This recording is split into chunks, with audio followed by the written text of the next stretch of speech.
এখন স্কুলের মাস্টারকেও পর্যন্ত গার্জেন বলছে তোর কি, আমার ছেলের পড়া হয়নি তো তোর কি।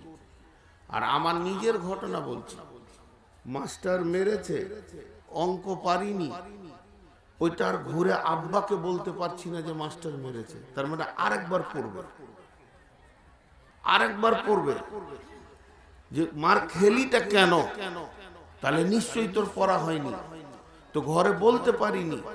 আরে কয়েকদিন আগে ফেসবুকে দেখলাম মুর্শিদাবাদে খালি মাস্টার কান মুলে দিয়েছে ক্লাস 8-এর ছেলেকে, তো ওই ছেলে বাড়িতে খবর দিয়েছে, আব্বা ছিল না, চাচা তৃণমূলের নেতা এসে অফিসে একটা সায়েন্সের মাস্টারকে থাপ্পড় মারছে। বলেন আর সমাজ ঠিক থাকবে?